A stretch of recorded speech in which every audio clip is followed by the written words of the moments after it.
Hi Telugu మిత్రులకి స్వాగతం. Nifty once again all time high 17,519.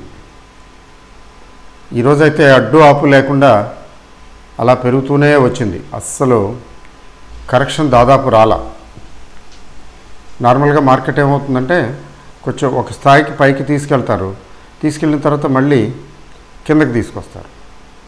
ఆ తర్వాత మళ్ళీ పైకి వెళ్తే వెళ్ళొచ్చు, లేదా కిందకి తీసుకొస్తారు. కిందకి తీసుకొచ్చిన తర్వాత కొంచెం పైకి వస్తుంది. తర్వాత అంటే పైకి కిందకి రావటం అనేది సహజంగా జరుగుతుంది. కానీ ట్రెండ్ డే ఏమవుతుందంటే ఒకే రకంగా ఉంటుంది. అయితే అప్ సైడు లేదా డౌన్ సైడు, దాన్ని ట్రెండ్ డే అంటాం కదా. So today is a trend day. Open అయిన దగ్గర నుంచి ఒక 30 పాయింట్లు ఎంతో 25-30 పాయింట్ల దగ్గర హంబుల్ బిగినింగ్ ఓపెన్ అయినట్టు అయ్యి ఇక అక్కడి నుంచి మెల్లిమెల్లిగా పైకి అసలు ఎంతకీ దిగిరాల. కొండకి దిగిరావట్లేదు అంటారు కదా, అట్లా దిగిరాలేదు. అయితే ఏమిటి కొంచెం ఏదైనా సహజంగా హ్యూమన్ క్యూరియాసిటీ కదా. రీజన్స్ అంటే మీరు ఆటోమొబైల్ సెక్టర్కి పిఎల్ఐ స్కీము 25,000-26,000 కోట్లకి దగ్గర గవర్నమెంట్ క్యాబినెట్ క్లియర్ చేసింది. ఏంటి పిఎల్ఐ ఇన్సెంటివ్ స్కీము. సో ఈ పెర్ఫార్మెన్స్ ఇంటెన్సివ్ స్కీము అనౌన్స్ చేసింది. అది గుడ్ న్యూసే. So automobile sector, particularly green energy, green అంటే ఎలక్ట్రిక్ వెహికల్స్ వగేరా వాటికి ఎక్కువ అడ్వాంటేజ్. రెండోది, ఎన్నాళ్ళుగానో ఇబ్బంది పెడుతున్నటువంటి telecom issue, AGR dues. Supreme court అయితే మీరు కట్టాల్సిందే, కట్టకపోతే ఎలాగా పబ్లిక్ మనీ అని సుప్రీంకోర్టు తీర్పిస్తే వీళ్ళు గవర్నమెంట్ శరణు వేడుకున్నారు కదా. అయితే బిర్లా గ్రూప్ వారు, వోడాఫోన్ వారు ఉన్నారు కదా, ఐడియా వారు, ఆయన అయితే దండం పెట్టేసి చైర్మన్ గిరి నుంచి రిజైన్ చేసేసి దండం పెట్టేసి ఇంకా మా వల్ల కాదు ఇది, ఇట్లా నడపలేము, లెట్ గవర్నమెంట్ డూ సంథింగ్, లేకపోతే ఫినిష్, ఇంకా మేము కాంపిటీషన్ ఉండదు, ఒకరిద్దరు ప్లేయర్లే ఉంటారు ఇక మార్కెట్లో అని చాలా క్లియర్గా is message was very clear, very loud and clear. గవర్నమెంట్కి అర్థమైంది వీళ్ళ దగ్గర బలవంతాన్ని వసూలు చేస్తే ఏముంది, దివాళా తీస్తారు, ఐపీ పెట్టేస్తారు కదా, ఇన్సాల్వెన్సీ ప్రొసీడింగ్స్. తర్వాత కాంపిటీషను కావాలి కదా దేశంలో. ఇద్దరు ప్లేయర్స్ ఇంత పెద్ద కంట్రీకి 130 కోట్లు పైచలకు ఉన్నటువంటి భారతదేశానికి ఒకరో ఇద్దరు ప్లేయర్స్ ఉంటే ఏదో కోకు పెప్సీలా అయిపోతుంది. అది మంచిది కాదు కదా. సో కాంపిటీషన్ ఉండాలంటే ఈ వీళ్ళిద్దరు కాకుండా ఒకరిద్దరు ఉండాలంటే ఖచ్చితంగా they have to give some relief. Government ఏం చేసిందంటే ఇప్పుడు ఈ AGR dues moratorium 4 years moratorium ప్రకటించింది. 4 years మోరటోరియం అంటే 4 సంవత్సరాలు. సో 4 సంవత్సరాల వరకు రిలీఫ్ ఉంది వీళ్ళకి, ఇన్స్టాల్మెంట్లో పే చేసుకోవచ్చు. దాంతో టెలికామ్స్, ముఖ్యంగా టెలికామ్స్లో ఏమున్నాయి, ప్యూర్ టెలికామ్స్లో భారతీ ఎయిర్టెల్ ఉంది. 5% దాకా పెరిగింది, 4.5% అంత పెరిగింది. ఒక్క రోజులో ఇంత పెరగటం ఈ మధ్యకాలంలో లేదు. 700 దాటిపోయింది. 600 ఎంతో టార్గెట్ అనుకున్నాం లాస్ట్ టైం నేను డిస్కస్ చేసినప్పుడు. యూపీఎల్ వర్సెస్ ఎయిర్టెల్ కదా డిస్కస్ చేశాను, రెండు స్ట్రాంగ్, ఫండమెంటల్లీ స్ట్రాంగ్ అని. సో డిస్కస్ చేసినప్పుడు టార్గెట్లు 600 చిల్లర అనుకున్నాం. ఏది బాగుంటుంది, ఏది బెటర్ పెర్ఫార్మెన్స్ ఇస్తుంది అని. తీరా చూస్తే యూపీఎల్ ముందు వచ్చేసింది, 800 క్రాస్ అయిపోయింది. కొంచెం కరెక్షన్లో ఉందనుకోండి, ఇప్పుడు 750 అట్లా ఉంది. యూపీఎల్ ఎయిర్టెల్ని అధిగమించేసి ముందుకెళ్ళిపోయింది. తర్వాత మళ్ళీ ఎయిర్టెల్ కూడా ఇప్పుడు అందుకుంటున్నది. అంటే ఇప్పుడు ఉన్నటువంటి సిచ్యువేషన్ చూస్తే ఎయిర్టెల్ 800 ఈజీగా క్రాస్ అయిపోయే అవకాశాలు కనపడుతున్నాయి. అందువల్ల ఏంటంటే ఎవరి దగ్గరైనా ఉంటే ఇంకొంతకాలం హోల్డ్ చేయొచ్చు అని నాకు అనిపిస్తున్నది.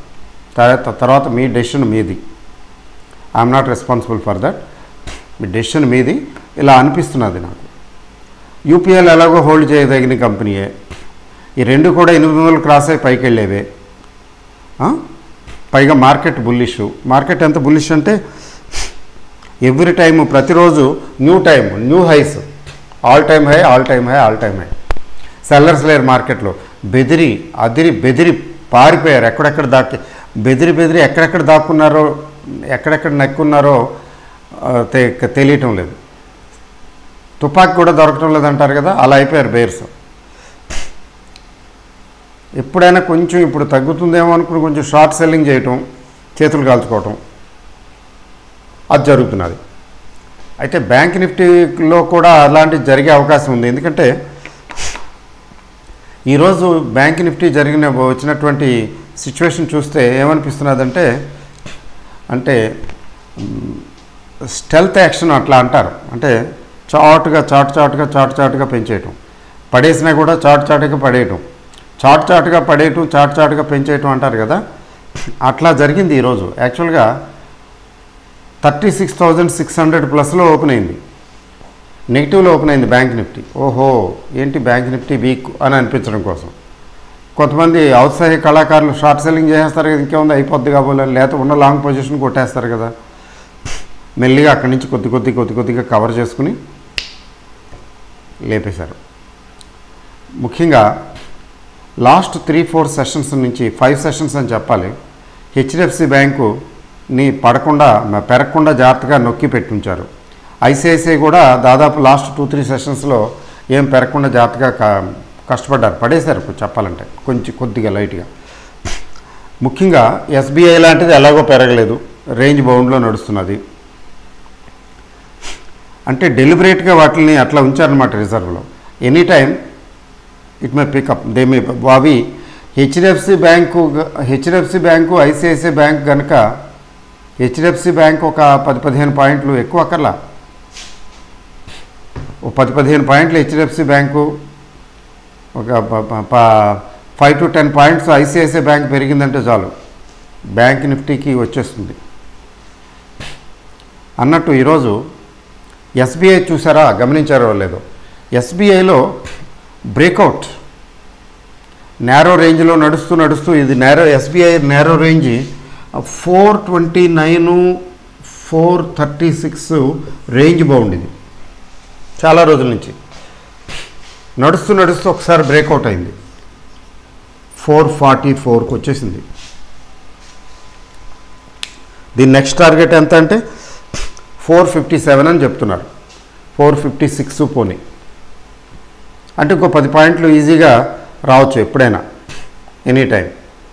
అంటే అంతవరకే వెళ్ళి ఆగిపోతుంది, ఇంకా తర్వాత దిగిపోతుందని కాదు, for the time being short term target అనమాట. అంటే ఏంటి, ఎస్బీఐలో బ్రేక్అవుట్ వచ్చింది, చాలా ఎక్కువ కాలం, ఎక్కువ రోజులు అక్కడక్కడే రేంజ్ బౌండ్గా ఉంటే వచ్చిన మొమెంటం వచ్చినప్పుడు కొంచెం ఫాస్ట్గా ఉంటుంది. ఇది ఎంఏసిడి ఇండికేటర్స్ చూసినట్లయితే మీరు గమనించారో లేదో, 0-1 మధ్యన చాలా రోజులుగా 0-1 అలానే వీక్ కూడా కాదు, 0-1 దగ్గర ఈ ఎంఏసిడి లైను తర్వాత నెగిటివ్ ఇండికేటర్ రెండు కలిసి ఆ రెండు కలిసి ఎక్కువ కాలం నడుస్తున్నాయంటే ప్రమాదమే. అక్కడి నుంచి బ్రేక్అవుట్ కిందకు వచ్చినా పైకి వచ్చినా కానీ ప్రళయమే, కొంచెం ఎక్కువగా స్పీడ్గా ఉంటుంది, ఫాస్ట్గా. అంటే ఎక్కువ సెల్లింగ్ కానీ ఎక్కువ బయింగ్ కానీ వచ్చేస్తుంది.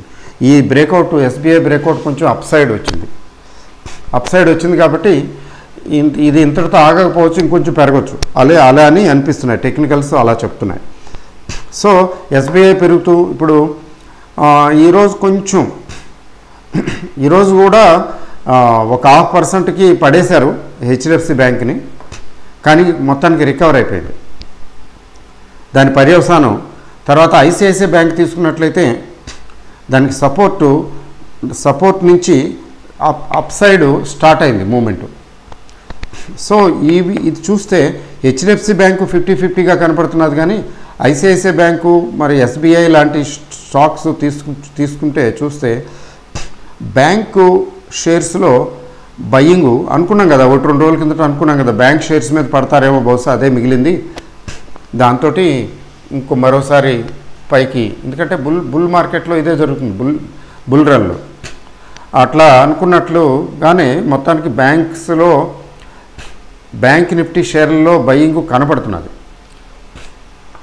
ఫైనల్ ఫినిషింగ్ టచ్ ఇచ్చేస్తారు, ఏం లేదు హెచ్డిఎఫ్సి బ్యాంక్. అట్లా ఫినిషింగ్ టచ్ హెచ్డిఎఫ్సి బ్యాంక్ ఇచ్చేసారంటే అది మరి బ్యాంక్ నిఫ్టీ ఎక్కడ ఉంటుందో చుక్కల్లో వెతుక్కోవాలి. అది అట్లాంటి సిచ్యువేషన్ వస్తుందా రాదా అనేది వెయిట్ చేయాలి. బట్ ఏంటంటే బ్యాంక్ నిఫ్టీ మాత్రం నిన్న చెప్పినట్టే ఇవాళ చెప్తున్నాను, బ్యాంక్ నిఫ్టీ మాత్రం షార్ట్ సెల్లింగ్ పనికిరాదు. 36,500 దగ్గర స్ట్రాంగ్ సపోర్ట్ ఉంది కాబట్టి 36,500కి దిగువ రావడానికి ఛాన్సెస్ చాలా తక్కువ.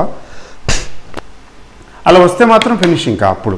అదర్వైజ్ 36,500కి అబౌవ్ ట్రేడ్ అయ్యేంత కాలం ఇది బులిష్గానే స్ట్రాంగ్గానే ఉంటుంది. ఇది 37,000 అండ్ అబౌవ్ వెళ్ళిపోవచ్చు. అయితే రేపటికి సంబంధించి ఎట్లా ఉంది అంటే నిఫ్టీ అంటే రేపు సెటిల్మెంట్ కదా, వీక్లీ సెటిల్మెంట్ కదా, రేపు వీక్లీ సెటిల్మెంట్కి ఎట్లా ఉందంటే నిఫ్టీ అయితే చాలా నేరో రేంజ్లో కనబడుతున్నది. 17,400 17,600 ఇక్కడే కనబడుతున్నది. ఓన్లీ ఎక్సెప్షనల్గా సెల్లింగ్ వస్తే అప్పుడు 17,300. ఇది కూడా అంతే, ఎక్సెప్షనల్గా వెళ్తేనే 17,600 ప్లస్, అదర్వైజ్ ఇక్కడే మధ్యలోనే ఉంటుంది. 17,500 అనేది మ్యాక్సిమము అక్కడ ఎక్కువ ట్రేడ్ అయ్యే అవకాశం ఉంది. పెద్ద రేంజ్ ఏం 200 పాయింట్స్ తక్కువ కాదనుకోండి, మోర్ దాన్ 1%. అది మరి బ్యాంక్ నిఫ్టీ తీసుకున్నట్లయితే ఇది 36,500 దగ్గర నుంచి 37,000 వరకు ఉంది స్ట్రాంగ్గా. అంటే ఇక్కడ రేపు ఈరోజు వాలటైలిటీ డైనమిక్ స్టాక్ మార్కెట్ అంటారు కదా, ఈరోజు వాలటైలిటీకి ఏమాత్రం చోటు లేదని ఈరోజు మార్కెట్ నిరూపించింది. ఎందుకంటే ఒకే ట్రెండ్, అప్ ట్రెండ్ డే కదా, కాబట్టి రేపు బలాబలాలు తేల్చుకుంటారు వీళ్ళు. ఎందుకంటే ఈరోజు వాలటైలిటీ లేదు అంటే రేపు ఉంటుంది కదా, రేపు ఉండాలి కదా వాలటైలిటీ కోసమని ఈరోజు బై చేసుకుని పెట్టుకుని, కొంచెం సేఫ్ సైడ్ బై చేసుకుని పెట్టుకుని రేపు చేయడానికి చేస్తారు కదా. అయితే ఈరోజు యాక్టివిటీలో ఎఫ్ఐఐస్ డిఐఐస్ తాలూకు యాక్టివిటీ పాత్ర పెద్దగా ఏం లేదు. 100-150 కోట్లు 200 కోట్లు అట్లా కొన్నారు అంతే ఇద్దరు, అంటే నథింగ్. మరి బయింగ్ అంతా ఎక్కడి నుంచి వచ్చిందంటే అదర్ దాన్ దీస్ టూ, కొంత షార్ట్ కవరింగ్ను కొంత బయింగ్ రెండూ వచ్చినట్టుగా అనిపిస్తున్నది. యాక్చువల్ డేటా మన దగ్గర లేదనుకోండి. ఇది 37,000 గనక ఈజీగా క్రాస్ అయిపోతే నెక్స్ట్ 37,500 వరకు వెళ్ళొచ్చు. మ్యాక్సిమం ట్రై చేస్తారు రేపు బ్యాంక్ నిఫ్టీ అంతగా వెళ్లకుండా, ఎందుకంటే బహుశా పొజిషన్స్ బాగా షార్ట్ పొజిషన్స్ ఉన్నట్టున్నాయి కొద్దిగా బ్యాంక్ నిఫ్టీలో. ట్రై చేస్తారు వాళ్ళు. ట్రై చేయలేకపోతే కట్టలు తెంచుకున్నట్లే, అంటే వాళ్ళు కంట్రోల్ చేయలేకపోతే, కట్టడి చేయలేకపోతే కట్టలు తెంచుకుని వెళ్ళిపోయినట్టు వరదలాగా. అప్పుడు ఏం లేదు, 37,500 సింపుల్గా చూస్తూ వచ్చేస్తుంది. అసలు బ్యాంక్ నిఫ్టీకి 500 పాయింట్స్ అంటే నథింగ్. ఎందుకంటే 37,000 అంటే 1% వేసుకున్నా కూడా 1% వేసుకున్నా 370 పాయింట్స్ అండి. 1% ఏముందండి, విశేషం ఏముంది. కాబట్టి బ్యాంక్ నిఫ్టీ పరిగెడితే అలాగే పరిగెడుతుంది, పడిపోయినా అలాగే పడిపోతుంది. కొంచెం బ్యాంక్ నిఫ్టీ చాలా స్పీడ్గా ఉంటుంది. 37,000 ప్లస్ ఇండెక్స్ దగ్గర ఆ దగ్గర 25 మార్కెట్ లాటు చాలా పెద్ద లాటు కింద లెక్క. 25 కాదు, అది 20 ఉండాలి యాక్చువల్గా. బహుశా తగ్గిస్తారు, ఎప్పుడు తగ్గిస్తారో చూడాలి. ఇది నిఫ్టీ బ్యాంక్ నిఫ్టీ తగ్గి రాకపోతే అప్పుడు ఆటోమేటిక్ తగ్గిస్తారు. అయితే ఇమీడియట్గా ఏమి అట్లా తగ్గించే ఆలోచనలు ఉన్నట్టు లేదు, ఎందుకంటే దానికి ఇది హాఫ్ అయింది. నిఫ్టీ 50 చేశారు మార్కెట్ లాటు, దీన్ని 25 చేశారు. కొంచెం లెక్కలు బాగానే ఉన్నాయి. హాఫ్ ఆఫ్ నిఫ్టీ వచ్చేసింది కదా, దాదాపు 17,500 అంటే 2 17 34 35,000 హాఫ్ ఆఫ్ బ్యాంక్ నిఫ్టీ జస్టిఫైడే అనిపిస్తున్నది ఇప్పుడున్న పరిస్థితుల్లో. ఇంకా అది 18,000కి వెళ్ళిపోవచ్చు కదా. మరి నిఫ్టీ 18,000కి వెళ్ళిపోతే 18,000కి 2 రెట్లు ఎంత, 36,000 సరిపోలా. అది ప్రస్తుతానికి అది ఆ క్యాల్కులేషన్స్ తోటి ఉన్నారు, అది సంగతి. తర్వాత ఏంటంటే గ్లోబల్ మార్కెట్స్ అన్నీ వీక్గానే ఉన్నాయి. ఏషియన్ మార్కెట్స్, నిన్న అమెరికన్ మార్కెట్, ఈరోజు యూరోపియన్ మార్కెట్ అన్నీ డల్గానే ఉన్నాయి. విశేషం ఏంటంటే తైవాన్ మార్కెట్ తైవాన్ ఇండెక్స్ని మన ఇండెక్స్ నిఫ్టీ బీట్ చేసేసింది సక్సెస్ఫుల్గా. తైవాన్ ఏమో 17,354 అంత ఉంటే మనదేమో 17,500 దగ్గర ఉంది. అది విశేషం. అంటే ఏషియన్ మార్కెట్స్, అదర్ మార్కెట్స్ అన్నింటినీ ఇండియన్ మార్కెట్ బీట్ చేసేస్తున్నది. మనం రియల్ బుల్ రన్లో ఉన్నాం, మిగిలిన వాళ్ళు కొంచెం అంతగా లేదు. తర్వాత ఇంకొక విశేషం ఏంటంటే మిడ్ క్యాప్, స్మాల్ క్యాప్స్ పదిలం బాగున్నాయి. 3 రోజులు 4 రోజులు for example Jain irrigation upper సర్క్యూట్లోకి వెళ్ళింది. తర్వాత 2 రోజులు కొంచెం చిన్న స్మాల్ కరెక్షన్ వచ్చినట్టు వచ్చి మళ్ళీ today again it is in upper circuit. అంటే సెల్లర్స్ పట్టు సడలిపోతున్నది, బయర్స్ స్ట్రెంగ్త్ పుంజుకుంటున్నారు, అది విషయం. కాబట్టి మిడ్ క్యాప్, స్మాల్ క్యాప్లో కూడా కొంచెం సజావుగానే ఉంది బయింగు. తర్వాత మార్కెట్ బ్రెడ్త్ కూడా ఈరోజు కూడా బాగుంటుంది అంటే దాదాపు 3:2 రేషియోలో ఉంది. పెరిగిన ప్రతి 3 షేర్లకి 2 షేర్లు చొప్పున తగ్గాయి. 3 షేర్లు పెరిగితే 2 షేర్లు తగ్గాయి. అంటే మార్కెట్ బ్రెడ్త్ పాజిటివే కదా. మార్కెటే అసలు నిఫ్టీయే పరుగులు తీసేసింది అనుకోండి, దగ్గర 1%కి దగ్గర వెళ్ళిపోయింది నిఫ్టీ. విశేషం ఏముంది, అది విషయం. ఇంకొక విశేషం ఏంటంటే ఈరోజు పిఎస్యూస్ ఈరోజు నిన్న కూడా ఈ మధ్యన 2-3 సెషన్స్ నుంచి పిఎస్యూస్ పికప్ అవుతున్నాయి. There is buying in the PSUs. For example ఈరోజు తీసుకుంటే టాప్ గెయినర్స్లో ఎన్టీపీసీ, నిఫ్టీ తీసుకుందాం. నాన్ నిఫ్టీలో కూడా ఉన్నాయి ఎన్టీపీసీ, కోల్ ఇండియా, తర్వాత ఓఎన్జీసీ, తర్వాత ఐఓసి, ఇట్లా హెచ్పిసిఎల్ కూడా. అంటే ఇట్లా పబ్లిక్ సెక్టార్ పిఎస్యూస్లో బయింగ్ వచ్చింది ఈరోజు కూడా. So PSUs are in the interest of the bulls. అంటే ఏంటి, పిఎస్యూస్ పెద్దగా పెరగలేదు కదా, ఈ మధ్య తగ్గున్నాయి కదా, వాటిని పట్టుకున్నారు. మళ్ళీ పిఎస్యూస్ని పట్టుకున్నారు. ఓ పక్కన బ్యాంక్స్ కూడా పట్టుకున్నట్టే లెక్క. అంటే ఇప్పుడు అంటే ఈ బుల్ రన్ని మెయింటైన్ చేయాలి కదా. మెయింటైన్ చేయడం కోసం అలా షిఫ్ట్ సిస్టమ్ తోటి వెళ్తూ ఉంటారు. నువ్వు ఒక అందుకు పోసావు, నేను ఒక అందుకు తాగానని, అంతా మన మంచికే. మరి మార్కెట్లు పెరగటం మంచిదే కదండి. పెరిగితేనే, తగ్గితే ఏముంది, తగ్గితే నీరసం వచ్చేస్తుంది. ఇదండి ఈరోజు మార్కెట్ విశేషం. గ్లోబల్ మార్కెట్లు ఎలా ఉన్నా కానీ మన మార్కెట్ మాత్రం బాగుంది. తర్వాత యుఎస్ ఇన్ఫ్లేషన్ నెంబర్స్ కూడా ఎంకరేజింగ్గా ఉన్నాయి. మరీ ఇన్ఫ్లేషన్ స్కై రాకెటింగ్ కాదు అని. బట్ అమెరికన్ మార్కెట్స్ అంతగా దాన్ని అప్రిషియేట్ చేయలేదు. ఎందుకంటే అమెరికన్ మార్కెట్స్ పెరగల, డౌనే. కానీ ఇండియన్ మార్కెట్ ఈజ్ పాజిటివ్. అలాగే ఏషియన్ మార్కెట్స్ కూడా పెరగల, ఫ్లాటు, నెగిటివ్. మరి ఆ యుఎస్ డేటా ఇండియాకు ఒకదానికే ఫేవరబుల్ అంటే నేను అనేది ఏంటంటే యుఎస్ డేటా మీద ప్రభావితం అయ్యి బేస్ అయ్యి ఇక్కడ మన మార్కెట్ ఏం పెరగలేదు. అసలు గ్లోబల్ మార్కెట్స్ని ఇగ్నోర్ చేసినట్టే లెక్క. ఈ మధ్యకాలంలో ఎక్కువగా ఇగ్నోర్ చేస్తున్నది. గ్లోబల్ మార్కెట్స్ షైన్ అయితే ఇది ద్విగుణీకృతోత్సాహంతో పెరుగుతున్నది, అవి తగ్గుతుంటే ఇది తగ్గటం లేదు. అది విషయం. అంటే ఇంటర్నల్గా ఇన్హరెంట్గా స్ట్రెంగ్త్ ఉంది మార్కెట్లో అని అర్థం. ఓకే అండి, all the best, thank you, good night.